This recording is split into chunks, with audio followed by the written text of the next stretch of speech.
Le béton, c'est le matériau le plus produit sur la planète. On en produit plus de 6 milliards de mètres cubes annuellement. Ça représente pratiquement 1 mètre cube par personne par année. Particulièrement, j'étudie les mécanismes de fluage.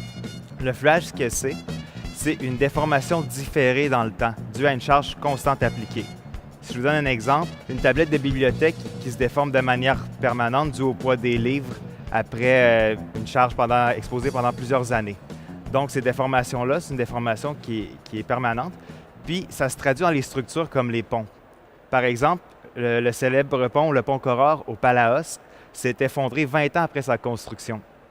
Mais c'était vraiment pas dû à une erreur de conception, mais vraiment à une déformation excessive due au fluage. Généralement, on prend des échantillons à l'échelle macro, donc des cylindres, auxquels on applique une charge constante, puis on suit la déformation pendant quelques mois. Mais pour prédire les déformations 20 ans jusqu'à 50 ans, c'est pas suffisant. Donc le fluage à long terme, ça prendrait un essai pratiquement aussi long que la durée de vie de la structure pour pouvoir avoir des données suffisamment précises.